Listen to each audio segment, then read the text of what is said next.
Welcome to Changing the Game, where bold leaders, rule breakers, and trailblazers drop the playbook and share how they lead, win, and shake things up.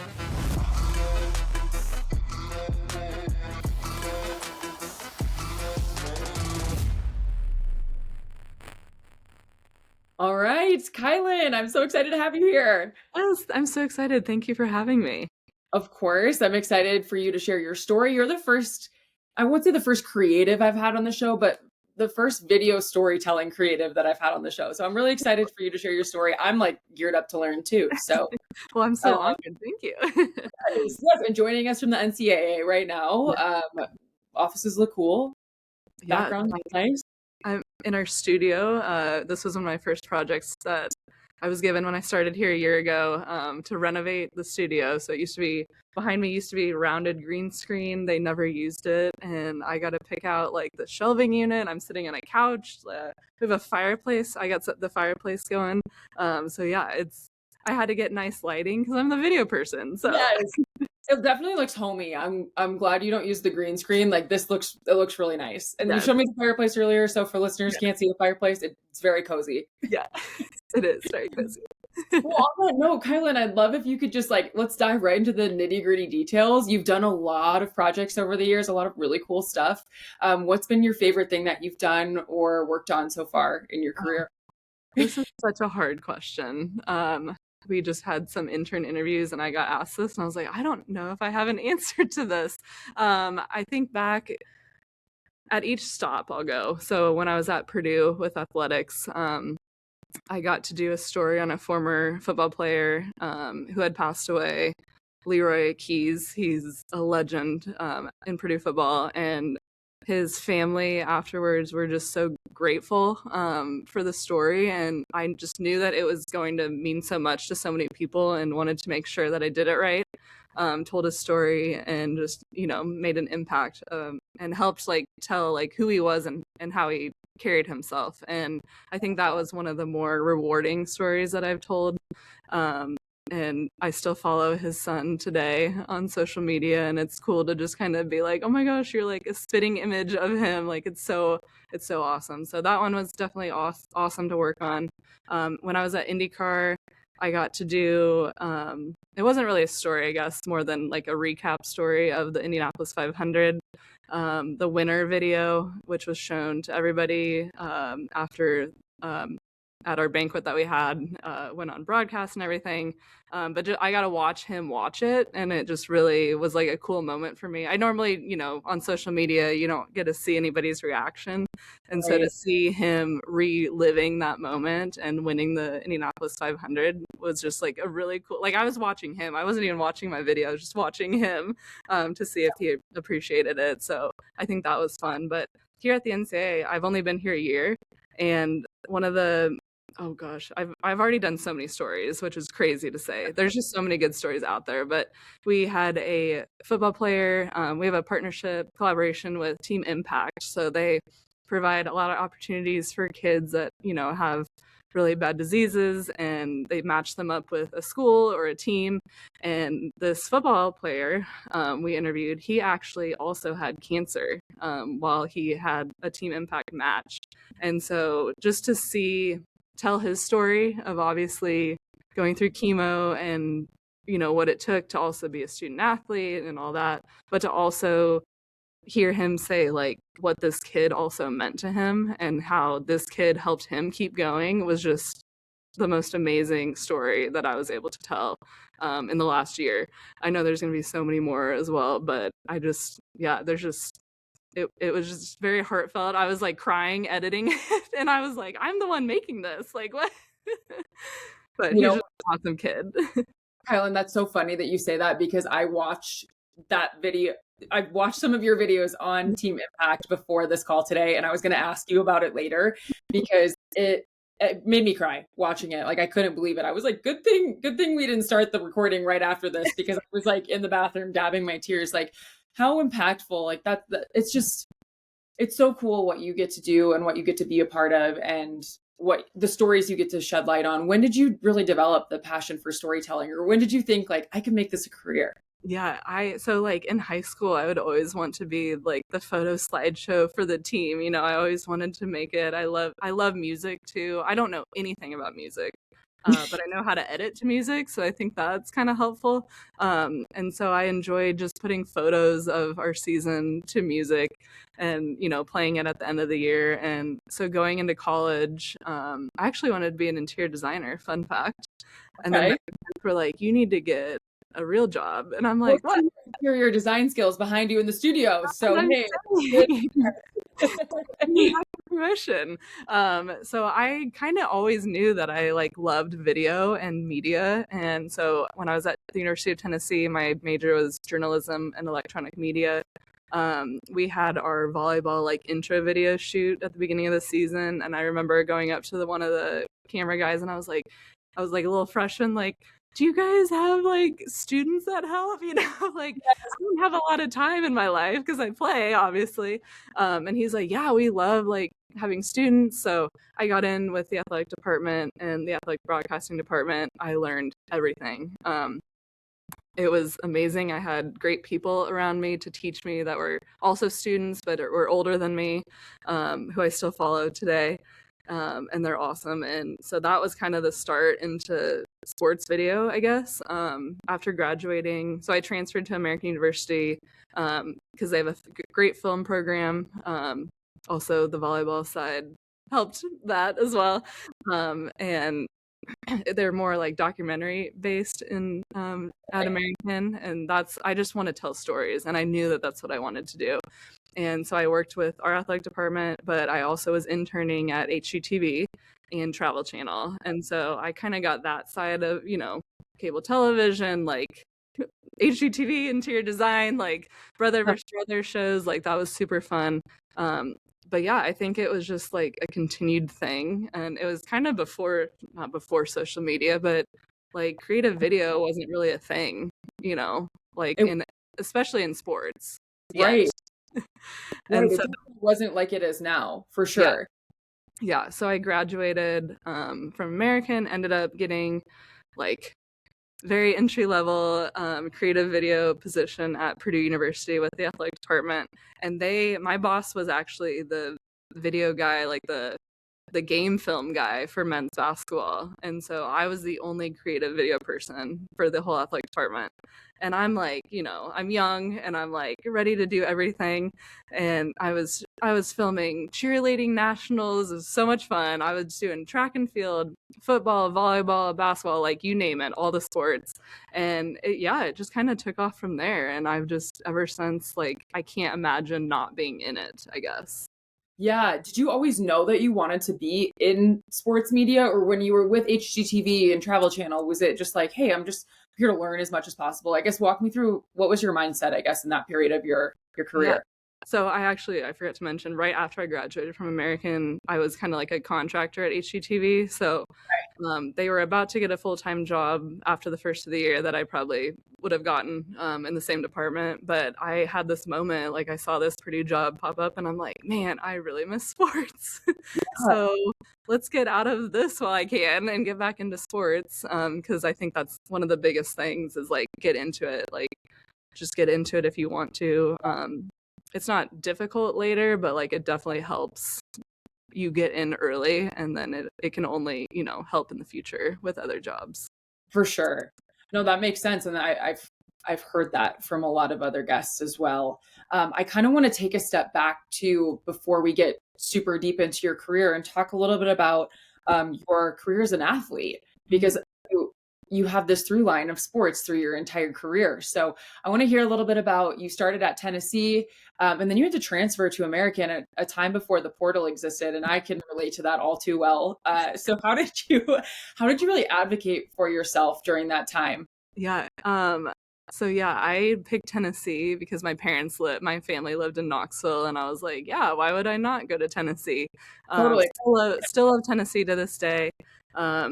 It just didn't work out. We had quite a few people transfer as well within the same calendar year that I don't need to dive too deep into, but Yeah, we can talk about that offline. I actually know the story of that pretty well because we were playing at the same time. So yes, we we were. That's a crazy thing. but yeah, so I was presented with the opportunity to transfer after my sophomore year. I actually had gone through spring season, which looking at the time, I was kind of like, man, this sucks. I woke up early all the time and like, for what? I'm leaving. But it's actually great to like keep in shape and keep playing. It was great. So I had an assistant coach at Tennessee who knew one of the assistants at American, and they just had their setter. She just tore her ACL. And so they were looking for a setter. And I love DC. I had a great aunt and uncle that lived just down the road in Maryland. I've always loved DC, like any, DC spy, like politics movie, I'm like game to watch. Like, I'm in. The Born Identity, like all that kind of stuff. My husband's favorite movie series as well. I just like anytime it's on TV, I'm like, how many times have you seen this? Yeah. It's like, it's limit does not exist. Yeah. So I was presented the opportunity, and I was actually close to graduating from Tennessee. I think I could have gone one more. I would have done the summer and then that fall, and I think I would have been actually close enough to graduate, which would have been about 3 years. And I was like, no, like I want to keep playing. I'm not done yet. I felt like I hadn't done much yet, and I felt like American was a great opportunity for me. Smaller Division I school, and I knew immediately when I went on the visit. I had a connection. I did USA volleyball with a girl that played at Alabama, and then she also transferred to American, so I had kind of known her from the past. And then another girl, her brother played hockey with my brother in like some travel team, and so my dad kind of knew her mom, and like there was just so many connections that was like crazy. It was like a god, like this is God's doing this, and he planned all this, and everything happens for a reason. Like, who would have thought I would end up at American University? And then fast forward to my visit, we're at dinner, and my coach, the greatest man ever. Awesome. It was just a perfect fit for me personally to grow just as a person, because I think I had lost, when you're at a big school, it's all about sports. And that's all I thought. You got to play at a big time Division I school. My coach at Tennessee didn't really let us intern anywhere. We had, volleyball all the time. We're training all the time. Fast forward at American, I was able to intern at HGTV in the summer. Travel Channel, I interned actually during the season. I worked it out that I would go in the morning and then go to practice later and then classes at night. So it was just overall, looking back, just the perfect fit. And I don't even know how to explain it. Like, it just like I knew right away. And yeah, I'm so happy with the decision. That is really cool, Kylann, that your coach allowed you to become a well-rounded person. I can also relate to that. I was lucky enough to have a coach that let us do some extracurriculars outside of our D1 sport, but just being able to hone that experience so young is an opportunity that a lot of athletes don't get. What advice would you give to athletes that maybe don't have the opportunity to get an internship? Oh, that'll be part one of my question. I have a part two. I think there's so many other opportunities that they have now that we didn't. Social media alone. If we would have had social media like they do now with even NIL and just content creation, like I'm thinking back and I'm like, man, why didn't I document more of my time? I would want to look at that now, or show, if I ever have kids, I want my kids to see that, and I think that is still, work experience in a way, and a lot of different avenues that like people even our age didn't have, or tools that we didn't have, and we don't really know. I'm still trying to learn what TikTok means, or how to use it effectively. Yeah, I just think like just see what's out there. I also would suggest, either joining like a different group or whatever your interest is in. I can obviously speak to the creative side of it more. There's, sports social out there. Follow SM Sports, see what these other creators are doing. Also, see what you can do in your athletic department even. in any department, in compliance even, or marketing. There's so many opportunities, and I was so grateful and lucky. Like, they knew I had volleyball, they knew I was busy, and they're like, yeah, whatever, like, we don't care, like, we know you have a lot on your plate, and we'll take you if you want, and we understand if you have a game and you're not going to be here. And so there's things out there, I think, that people can find, definitely. That's such good advice. I mean, there's so many opportunities right now for young future candidates to get the experience that they need, or to create a portfolio, or to show off their career, or just to learn. Mm-hmm. I mean, that's such a good, what's the word? Oh my God, I just blanked on the word. What's the word I'm looking for? That's such a good perspective. We're going to clip that part out. Such a good perspective, Kylann. I appreciate that. And I also, okay, part two of the question I was going to ask you too. You had the opportunity to have an internship in college. You just said you were interviewing some interns too. What do you look for in interns when it comes to either, the creative side or storytelling? What's important to you? What stands out? I am looking at the fit of, are they going to fit in with our team, especially, but also, do they want to work hard? Do they want this? And why do they want this? Do they just want it because, NCAA sounds cool on a resume? Or are you going to take every opportunity? Because we have plenty of people around this place who have done so many different things. You can find your niche. You can find your niche and your, what you want to do. And I just want to see eagerness, really, with these interns, and a desire to learn, really, is what I base it off of. Not so much the technical. I can teach that all day. I want someone that wants to learn, for sure. I love that you said that, because here at Shift Group, we are, with our entry-level candidates, we are under the same belief that, you can be taught a set of skills. You can learn how to sell, you can learn how to create, you can learn how to be technical. But if you don't have those foundational skills, it's going to be a lot harder for you. And one of those foundational skills that we're trying to teach too is storytelling, because when they enter the workforce, they might not have a lot of work experience.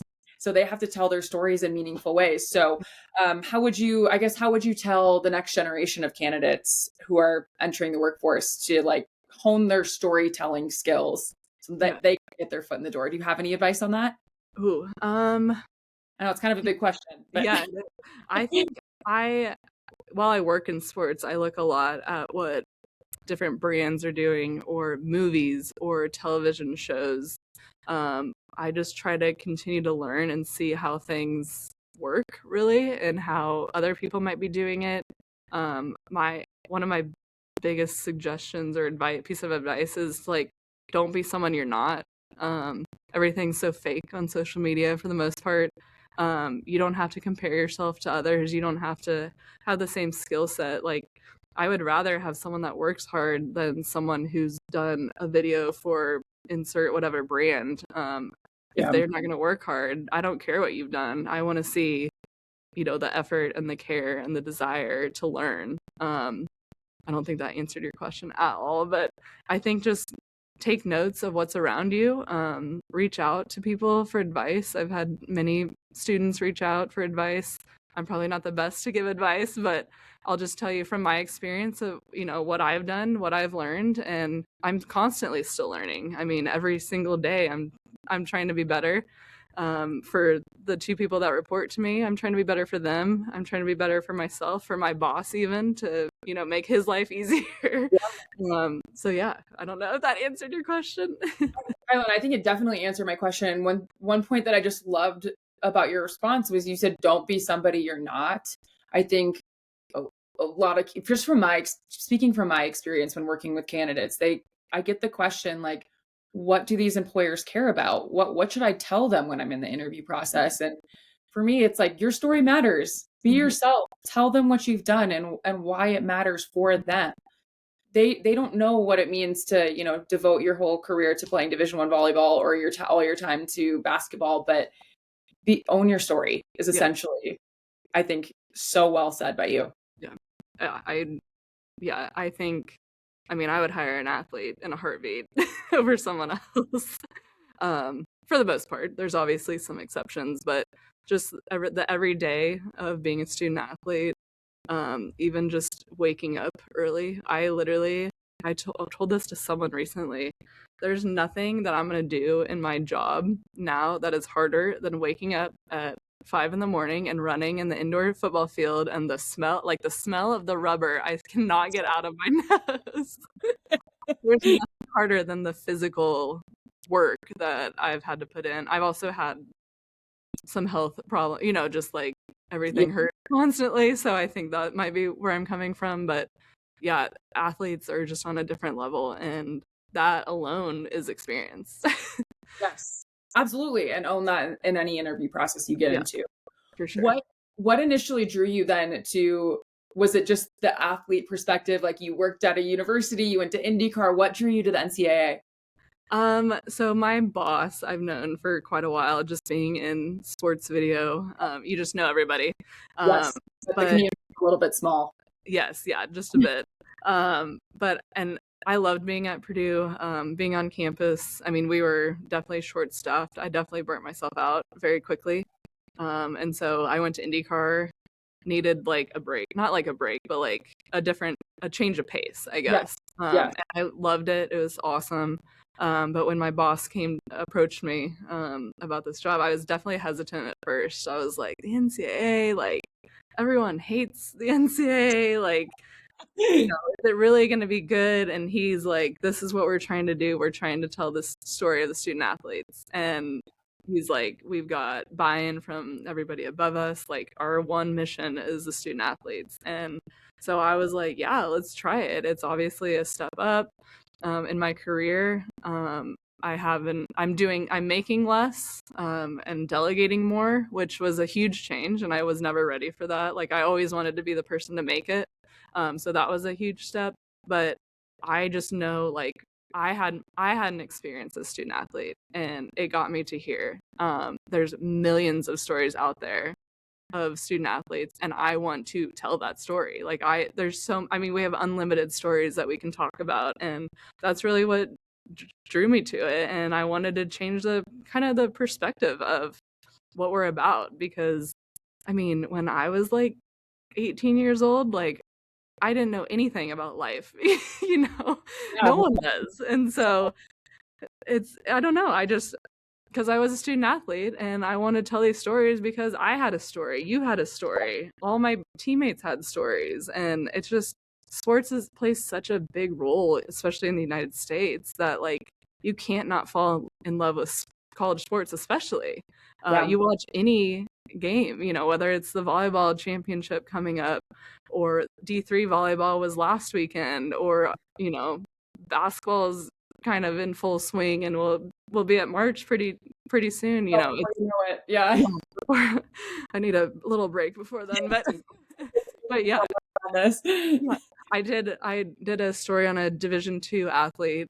She was a dual sport. She did high jump and then swimming. And so we had something called the Division II Festival. It was held here in Indianapolis. It was swimming, diving, indoor track and field, and wrestling, men's wrestling. And she was competing in both championships on the same day.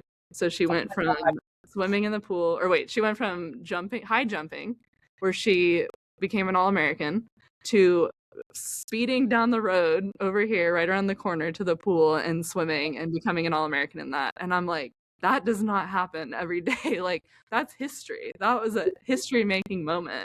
And I'm just in awe of all divisions, all sports. And I just want to tell every single story that we can. Yeah, that's incredible. Like that there is a perfect example of like how many stories there are to tell. Like I'd never heard of that. That's incredible. Mm-hmm. Like there's so much attention that needs to be brought to these amazing athletes. And I can hear the passion in your voice when you talk about it. And I do think like, yeah, it's time for a little update to the NCAA's public perception, right?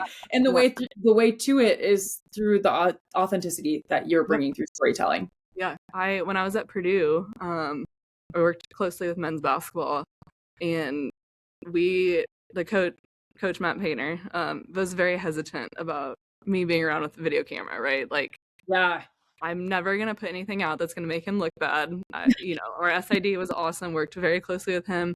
And, we slowly like broke down those walls. And now I'm seeing like the videographer now is in the huddle in a timeout. And I'm like, what? I could not have done that.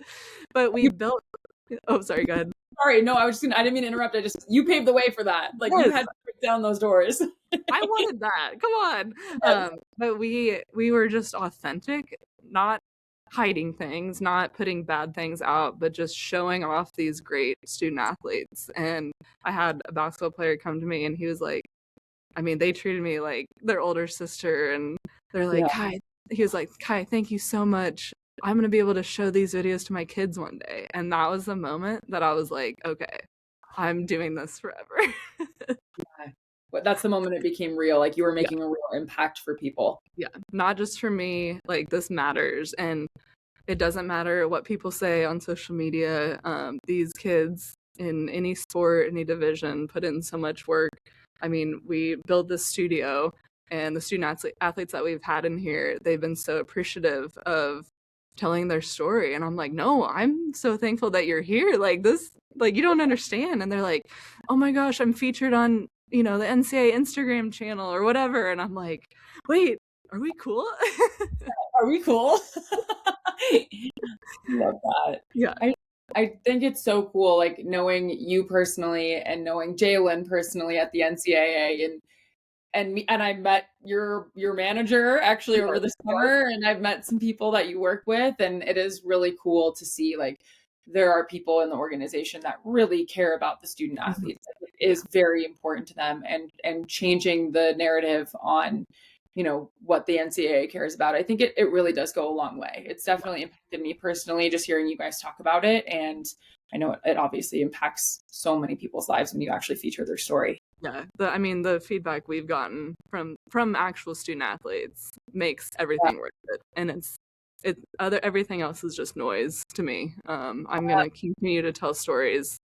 We had football players, and we had the Clemson quarterback in here, and he was so appreciative to be able to talk to us, and other guys in here. And so it's been really fun. That's a good like way to look at it. Like, hey, everything else to me is noise. Do you have any advice to other people out there who may be dealing with some noise around their career? Mm-hmm. How do you drown that out, or does it come easy to you?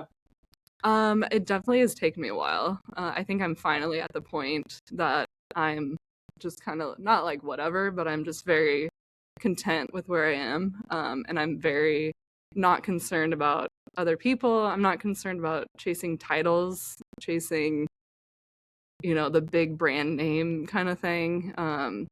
It was definitely difficult. I legitimately burnt myself out when I was at Purdue, and I remember after it was men's basketball banquet, like, I made the whole long video of, recapping the season. They had just lost in the Elite Eight to Virginia on a last second crazy shot, and I just broke down in tears. I was exhausted. And I never want to feel like that again. For what, right. And I've gone through some life things, some health things as well, and that also has played a part in that. My family I've never been closer to than I have in the last 2 years. I'm now a 2-time aunt. I got 2 little nephews that are gonna be crazy, like their father and their mother. But that, my identity is not built, my identity is not made up because of what other people think anymore.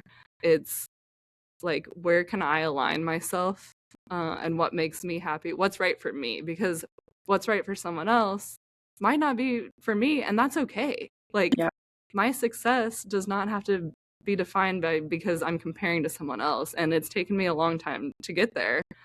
For sure, I have definitely failed in the past multiple times, but it definitely, like, what are priorities now, and everyone's different, and it's okay that everyone's different, I guess.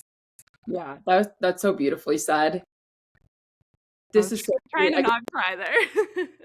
that was like wonderful, Kylann. Like, I can't even It's so impactful, and it's so special when you can separate your value or your identity from what other people say. Like when you can rely on yourself or know that what you're doing is good work, and you have those those North Stars that guide you when you're questioning, like, is this authentic to me, or is this just, am I listening to the crowd on this one? Like your family, and I'm sure mentors that you've had in your career too. I think, yeah, couldn't have said it better. Yeah, and I think as I've gotten older too, like your circle just gets smaller, and it's like, okay, like that's a good thing. I'm very picky now with who I open up to, talk to, take advice from even. I'm not gonna take advice from someone that I'm not gonna like agree with. I think there's some saying out there about taking advice or being in a room that you don't agree with the people. Like, why are you letting that affect you as much? Because it doesn't mean anything. They don't care back. It's like, if you wouldn't, I always think, like, if I wouldn't trade places with someone, I'm not going to ask for their advice. Yeah, like, because it's like their values maybe don't align with mine. So maybe not a voice I should be listening to. Yeah, for sure. 100%. This has been such an awesome conversation. I have a few more questions because I know we're coming up on time. So I would just like to know your experience in sports. I know you work around a lot of awesome women at the NCAA because I've met some of them. So I just want to know what advice you have for women specifically, just because Changing the Game was originally started, this podcast, to encourage women to really hear conversations from leaders in different industries, and so that they can go accomplish their goals. So anyway, just want to know what advice you would give to women specifically who want to work in social or content or creative at the collegiate or professional level, or just across the board. I think honestly, just show up and know that you're in that room for a reason. I'm not intimidated by many people. I'm very confident in what I can do. And I also can lean on to those if I don't know something. I can, seek advice from others or just vent, talk it out, and you don't always have to be right. It's also okay to just listen in those rooms and hear every possible scenario or opinion or whatever. But yeah, that's probably not great advice. Just show up and just do the work. The best people that I've worked with and the people currently, one of them, Kylann, she just shows up for our team, shows up for herself. And we have such a good team right now because we all show up for each other and we expect high level. But we can hold each other accountable, but we can also relax in the meantime. And yeah, I think, if you can't, I just always relate it back to volleyball. Our team was just such a tight-knit team, and I translate that here. And so if you find yourself in a room where maybe you feel like something's off, like this team isn't like a team, maybe there's competition internally or whatever, it's okay to go seek something else. It's the grass isn't always greener on the other side, but if you don't try, you don't know. And it's also, I guess it's also just, like I said earlier, it's okay to be yourself, and you don't need to be anything but yourself. You don't need to put on a facade that, oh, look at me, I'm doing this, or I'm here. Just do the work, and the work will show in the end to the people that matter, the people above me, my direct boss, his boss, and then our boss above him. Like, that's all I care about is the respect from them, because they're gonna go to bat for me 100%. Yeah, absolutely. I think it sometimes takes a while in a career too to find the right room, and that's okay. Like you got to trust yourself and trust your capabilities, and do the hard work, show up. And sometimes the room might not be the right one. Eventually you'll find your right room to be in. Yeah. Absolutely. I try to think like, what did I learn when I was at Purdue? I look back, what did I learn? What did I learn at IndyCar? Maybe I learned what not to do. Almost, maybe you are in the wrong room, but now you're seeing what not to do and how you don't want to act or manage or whatever it is. And I think that's just as important. And it's okay to get out of your comfort zone, and it's okay to just be yourself is really. I couldn't agree with that more. Like I don't want to say bad experiences, but Mhm. even those experiences that maybe weren't the best or the right rooms, they're going to teach you so Yeah, much in the next phase of your life. So no opportunity is for nothing. yeah, for sure. I love it. Kylann, this has been amazing. What's next for you? What projects are you working on? What are you looking forward to? Give us a little peek behind the curtain. Hold on, let me pull up Asana real quick and see what Jalen's assigned me. No, I'm just kidding. Oh my God, yes, she loves Asana, doesn't she? Oh, She's all about that. shout out to Jay and her Asana, because I know she'll kill me if I don't know.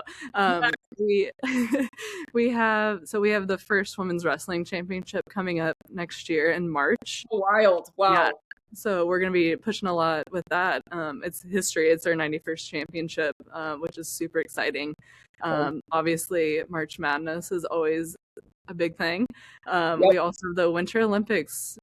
Just everything should be in February and March. We just have a lot going on. It's not going to sleep between the months of February and April, are you? Yeah, I am looking forward to after the Final Four and taking a little vacation with my family. But no, so we have Division 3, Division 2, obviously Division 1, and the NIT here in Indianapolis during the Final Four weekend. So yeah, all divisions here, which is awesome. It's like the basketball extravaganza of the world, and no better place to do it than Indianapolis. So we're working on content plans, obviously, who's going to be in town, even former student athletes, what kind of content can we get?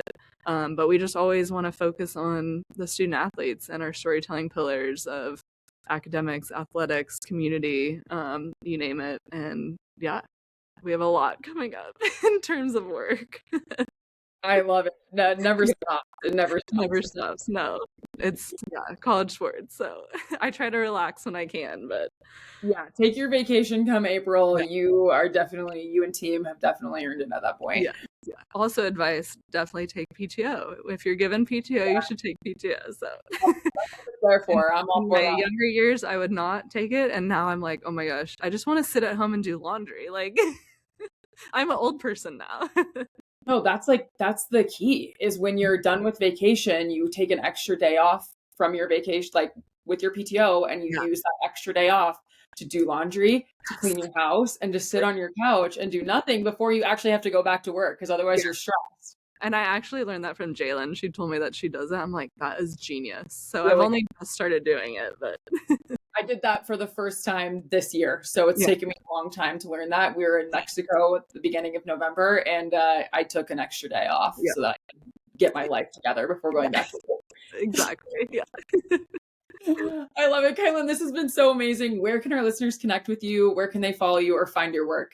Yeah, you can find me on Instagram, kylann.org. I also have my kylann.org actual website that you can go to that I don't update that often. I'm also on LinkedIn. I definitely don't check LinkedIn as much as I probably should. So Instagram's probably the best bet. But yeah, send me a message, whatever. Any advice. Again, my advice is probably not the greatest, but I can tell you what I did wrong in the past, and that's a learning experience too. For sure. And also, man, when you get old, it's all downhill from there. So oh, no way. Bones are disintegrating. Here, you gotta, no, my body, in terms of my body. Oh yeah, the body starts to definitely fall apart a little bit, but it takes a little bit extra love, I guess. Yeah, lots of hot baths and like stretching. That's what I suggest. But hey, mobility is so important. And listeners, if you want to cry, go to kylann.org, go to her NCAA tab and click on the NCAA Team Impact launch video, because that'll get you right in your feels. So highly recommend. Yeah, I've loved working with Team Impact. They're awesome. So shout out Team Impact as well. Amazing. Kylann, thank you so much for your time. Thank you everyone for listening. We'll be back with another episode, and I'm looking forward to staying connected, Kylann, and seeing what you do next.